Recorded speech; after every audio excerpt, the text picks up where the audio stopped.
This week, the FBI arrested a Seattle area man for allegedly threatening to personally execute the U.S. president's son-in-law, Jared Kushner, as well as ongoing threats to synagogues. His Instagram, a collage of conspiracy theories and violent anti-Semitism.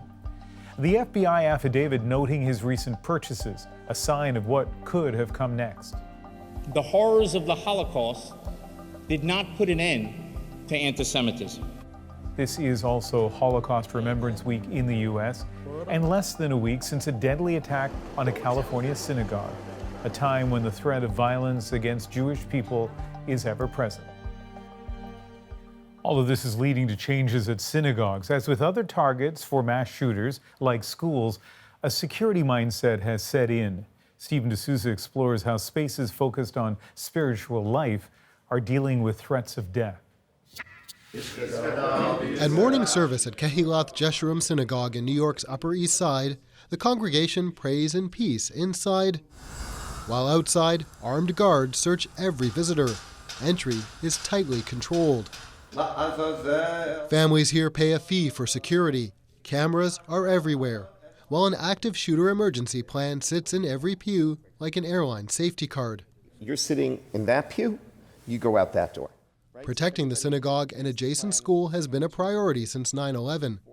But after recent shootings at places of worship, preaching safety and security has taken on a new urgency. In my life, I never imagined that I would be sitting and talking to detectives from the counterterrorism unit. New numbers show the growing threat. Physical assaults against the Jewish community in America are up 105%.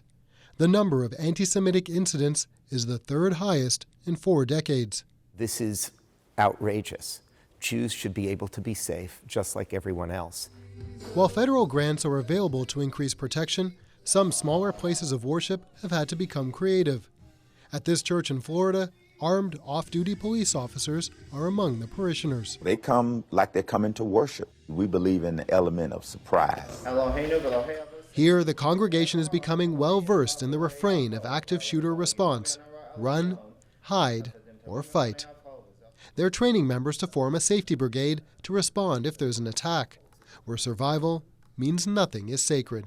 They're going to have very heavy prayer books and Bibles. Throw them. You do whatever is necessary to stay alive. The synagogue in California where the recent shooting took place didn't have guards out front. Federal money for that had only just come in. In New York, it's one of many layers of security. Whether they're enough, God only knows. A new normal where safety takes more than a leap of faith. Stephen D'Souza, CBC News, New York.